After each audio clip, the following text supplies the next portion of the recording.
کہ اللہ تعالیٰ نے جب آدم کو علیہ السلام کو پیدا کیا تو اس میں روح پھونکنے کے بعد فرشتوں سے سجدہ کروایا، اور شیطان کو بھی حکم دیا تھا کہ تم بھی سجدہ کرو، لیکن شیطان نے سجدہ نہیں کیا تھا، اللہ کے اس حکم کو نہیں مانا تھا، اور اس نے حجت پیش کی تھی کہ اللہ اس کو تو نے مٹی سے پیدا کیا ہے اور میں تو آگ سے پیدا ہوا ہوں، آگ اوپر جاتی ہے، مٹی نیچے جاتی ہے، آگ کی شان اور آگ کی عظمت بڑی زیادہ ہے، تو اس لیے میں نہیں کرتا سجدہ۔ تو اللہ تعالیٰ نے فرمایا تھا کہ جہاں سے نکل جا، اور اب تو ہمیشہ کے لیے ہماری دربار سے ملعون ہو کر رہے گا، اور قیامت تک تجھ پر لعنت رہے گی۔ یہاں تک بات ہو چکی تھی۔ ایک بات اس کے بعد والی کہ شیطان نے جب دیکھا کہ اللہ تعالیٰ نے مجھے ہمیشہ کے لیے اپنی دربار سے ملعون کر دیا، ملعون کا معنی ہے اللہ کی رحمت سے دور، لعنت کا معنی ہے اللہ کی رحمت سے دوری، رحمت کا معنی ہے اللہ کی رحمت کے قریب ہونا۔ تو شیطان نے اللہ تعالیٰ سے حجت بازی کی، کہا رب انظرنی الی یوم یبعثون، اللہ مجھے مہلت دے دے، مجھے زندگی دے دے لمبی، کب تک؟ جب لوگ قیامت کے لیے حشر نشر کے لیے اٹھیں گے اس وقت تک مجھے مہلت دے دے۔ اتنا چالاک کہ موت کی تکلیف سے بھی بچنا چاہتا تھا۔ سور 2 دفعہ پھونکا جائے گا نا، پہلی دفعہ جب حضرت اسرافیل سور پھونکیں گے تو ساری کائنات پر موت طاری ہو جائے گی، فرشتے بھی سب چلے جائیں گے، کوئی جاندار بچے گا نہیں۔ اس کے بعد 40 سال درمیان میں گزریں گے، 40 سال کے بعد پھر دوبارہ سور پھونکا جائے گا، اور دوبارہ سور پھونکنے کے بعد سب زندہ ہو جائیں گے۔ تو یہ مہلت مانگ رہا تھا کہ جب دوبارہ لوگ اٹھیں گے نا حشر کے لیے، حساب کتاب کے لیے، مجھے اس وقت تک مہلت دے دو اللہ۔ مطلب موت کی تکلیف سے بھی بچنا چاہتا کہ مجھے موت نہ آئے۔ اچھا، اللہ تعالیٰ نے فرمایا ہاں فَإِنَّكَ مِنَ الْمُنظَرِينَ إِلَى يَوْمِ الْوَقْتِ الْمَعْلُومِ، اللہ نے فرمایا ہاں تجھے مہلت ہے، لیکن جو تم چاہ رہے ہو وہ نہیں، بلکہ قیامت کے پہلے سور تک، جب پہلی دفعہ سور پھونکا جائے گا اور ساری کائنات تباہ ہوگی نا، اس وقت تک تمہیں زندگی دے دیتا ہوں، تجھے مہلت ہے۔ اتنی لمبی زندگی آدم علیہ السلام سے بھی پہلے کا ہے، یہ آدم علیہ السلام سے بھی پہلے کا ہے۔ آدم علیہ السلام اس کی آنکھوں کے سامنے پیدا ہوئے، ٹھیک ہے، اور پھر آدم علیہ السلام کو دنیا سے گزرے ہوئے ہزاروں سال گزر گئے، ہزارہا سال کے بعد بھی یہ زندہ ہے، اور قیامت تک پتہ نہیں کتنا عرصہ اللہ کو معلوم ہے کب تک ہوگا، اس وقت تک یہ زندہ رہے گا۔ اس کے بعد یہ جب سور پھونکا جائے گا تو اس میں اس کو موت آ جائے گی۔ اچھا، 2 باتیں یہاں سمجھنی ہیں۔ ایک بات تو یہ ہے کہ یہ جو موقع تھا اللہ تعالیٰ سے جب اس کی بات چیت ہو رہی تھی تو اللہ تعالیٰ تو اس وقت ناراض تھے، غضب میں تھے۔ ایسے موقع پر بڑوں سے، بڑے جب غضب میں ہوں، ناراض ہوں، ایسے موقع پر انسان ان سے کوئی فرمائش نہیں کرتا، ڈر رہا ہوتا ہے، اللہ تعالیٰ غضب میں ہے، میں کیسے ابھی مانگوں؟ لیکن یہ اتنا جرأت مند، اس کو اپنی عبادت پر اتنا تکبر تھا، اتنا غرور تھا کہ اللہ کی ناراضگی کو بھی اس نے سامنے نہیں رکھا اور مطالبہ کر بیٹھا، یعنی دعا مانگ بیٹھا۔ یہ کہیں ہم اس کو کہ دعا مانگ لی، اس کو پتہ تھا کہ اللہ ابھی اس وقت مجھ پر ناراض ہے۔ ایک بات تو یہ سمجھ میں آتی ہے کہ اتنا متکبر ہے یہ، اتنا تکبر کہ اللہ کے حکم سے انکار کر بیٹھنا، پھر جب پتہ بھی لگ گیا کہ اللہ تعالیٰ نے تو مجھے اپنی رحمت سے ہمیشہ کے لیے دور کر دیا، پھر بھی مطالبہ کرنا۔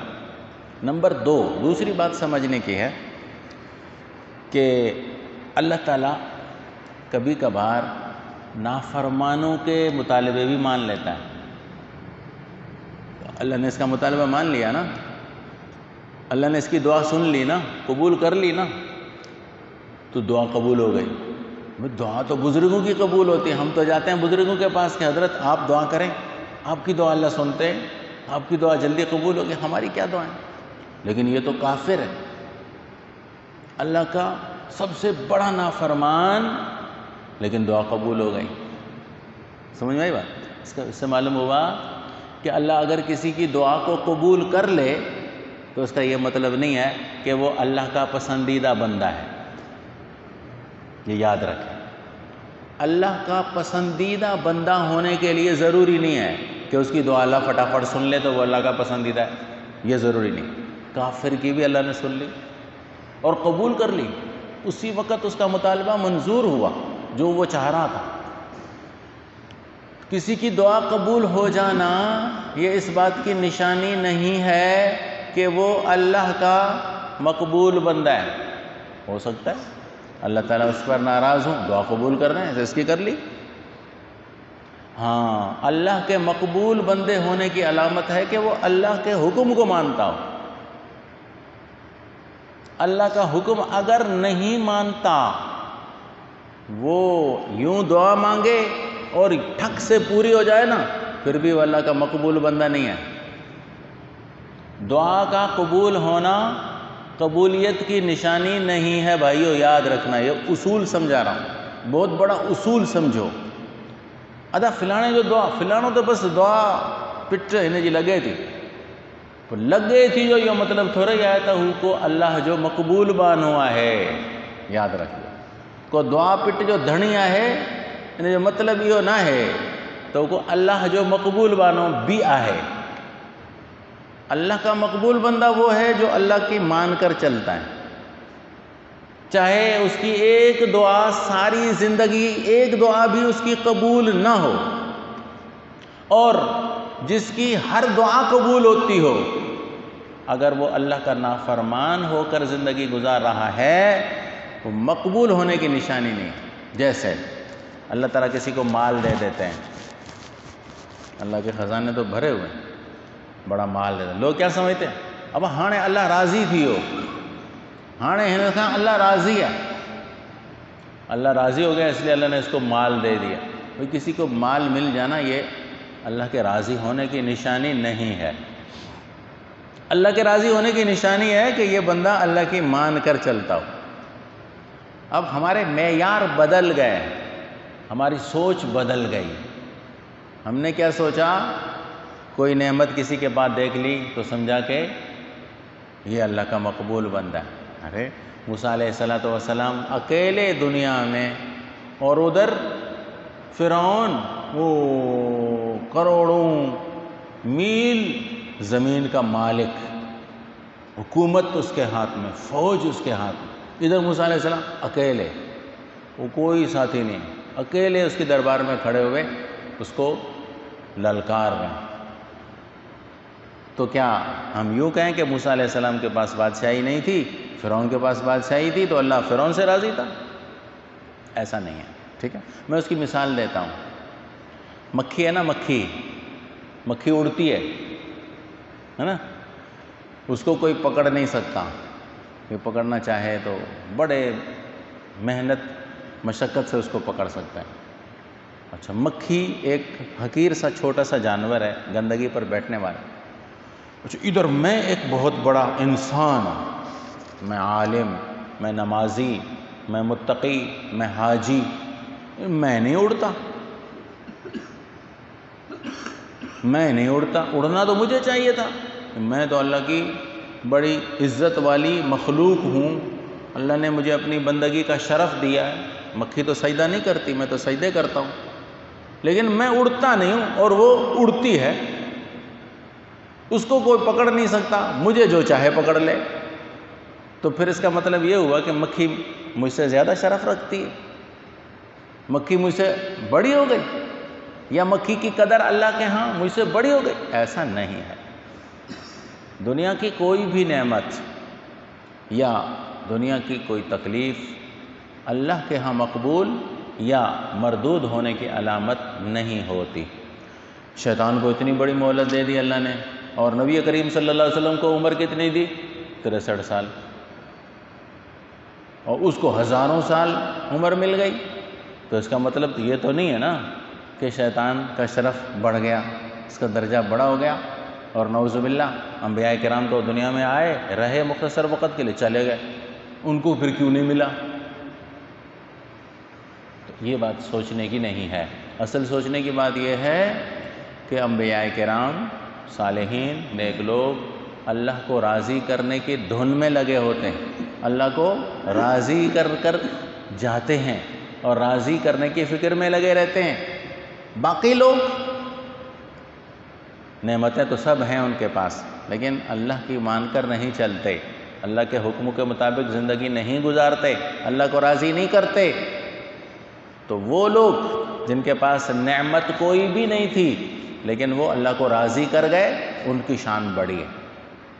ان کے پاس ساری دنیا کی نعمتیں ہوں لیکن اللہ کو ناراض کر کے گئے تو یہ اللہ کے ہاں ایک مچھر کے پر کے برابر کی بھی حیثیت نہیں رکھتے۔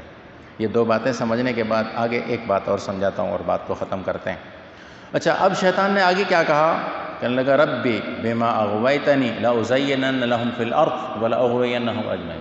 اللہ، تو نے مجھے راستے سے بھٹکا دیا۔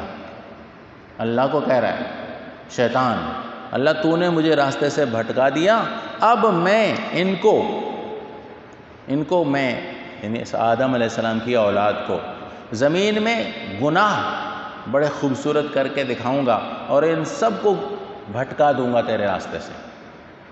اللہ، اب میں کیا کروں گا کہ ان کو گناہ، تیری نافرمانیاں مزین، خوبصورت کر کے دکھاؤں گا اور ان سب کو میں گمراہ کروں گا، کیونکہ تو نے مجھے راستے سے بھٹکا دیا۔ کتنا بڑا جرأت مند ہے کہ پھر بھی قصوروار اللہ کو قرار دے رہا ہے۔ اللہ، تو نے مجھے بھٹکا دیا، اللہ تو نے مجھے راستے۔ آج کل ہم لوگ یہ ادا مجھے قسمت ہی ہے، وہ نماز چھوڑنا تو پڑی، مجھے قسمت ہی ہے، اب بھائی چنگو کم چھوڑنا تو کرے، مجھے قسمت میں کونے لکھ دی لعنت نہ ہو جو نہیں تھے دیکھو یہ چھوے۔ ہاں، مطلب یہ قصوروار اپنے آپ کو نہیں ٹھہراتا، قسمت بنانے والا تو اللہ ہے نا۔ اچھا، اب دوسری طرف جائیں، آدم علیہ السلام کو اور حضرت حوا کو جب اللہ نے جنت سے نیچے بھیجا نا، نیچے آ گئے تو اللہ نے ان سے پوچھا تھا کہ کیوں بھائی، میں نے تو تمہیں منع کیا تھا کہ اس درخت کے قریب بھی نہ جانا، تو تم نے کیوں درخت کھا لیا؟ تو جواب میں آدم علیہ السلام اگر یہ کہتے اللہ شیطان نے مجھے بھڑکایا تھا، شیطان کو بول، یہ کہہ دیتے نا آدم علیہ السلام، اللہ مجھے تو شیطان نے قسمیں کھائیں، شیطان نے مجھے قسم کھا کر کہا کہ اللہ نے تمہیں 2-4 دن کے لیے منع کیا تھا، اب تو بہت دن ہو گئے، اب تم بڑے ہو گئے ہو، تم چھوٹے تھے اس لیے دانا کھانے سے منع کیا تھا، اب تمہاری عمر بڑی ہو گئی۔ ہمارے معاشرے میں 6 مہینے تک بچے کو روٹی نہیں کھلاتے نا، جب بچہ دنیا میں آتا ہے تو 6 مہینے تک وہ دودھ پیتا رہتا ہے۔ تو اس شیطان نے کیا کہا تھا آدم علیہ السلام کو، حضرت حوا کو، کہ بھائی تم ابھی نئے پیدا ہوئے تھے اس لیے اللہ نے منع کیا، اب تم بڑے ہو گئے، اب تمہیں یہ دانہ نقصان نہیں دے گا، اور قسمیں کھائیں، میٹھے نور جو قسمیں کھائیں۔ وہ مان گئے، ان کو پتہ نہیں تھا کہ یہ کوئی اتنا بڑا ملعون ہے۔ تو اگر آدم علیہ السلام کہہ دیتے کہ اللہ مجھے تو اس نے گمراہ کیا تھا، اس نے قسمیں کھائی تھی، میں نے مان لی، اللہ اس کو پکڑ، نہیں، آدم علیہ السلام نے کہا ربنا، بلکہ دونوں نے کہا ربنا ظلمنا انفسنا وان لم تغفر لنا وترحمنا لنکونن من الخاسرین۔ اللہ ہم نے بہت بڑی زیادتی کر لی، اللہ اگر تو نہیں بخشے گا تو کون بخشے گا؟ مزاج کا فرق دیکھیں، وہ خبیث کیا کہہ رہا تھا کہ اللہ تو نے مجھے راستے سے بھٹکا دیا، اس لیے میں تو ابھی ان کے ساتھ میری دشمنی چلے گی۔ اور دوسری طرف حضرت آدم ہیں، انسانوں کے بڑے، وہ کیا کہتے ہیں کہ اللہ ہم نے ظلم کر لیا اپنے آپ کا، ہم سے غلطی ہو گئی۔ سب سے بڑا انسان وہ ہے جو اپنی غلطی کو تسلیم کرے، اور جو اپنی غلطی کو نہ تسلیم کرے وہ سب سے بڑا شیطان ہے۔ اس نے نہیں تسلیم کی غلطی، اس نے کہا اللہ تو نے مجھے گمراہ کیا۔ اللہ تعالیٰ ہمیں سمجھ عطا فرمائے۔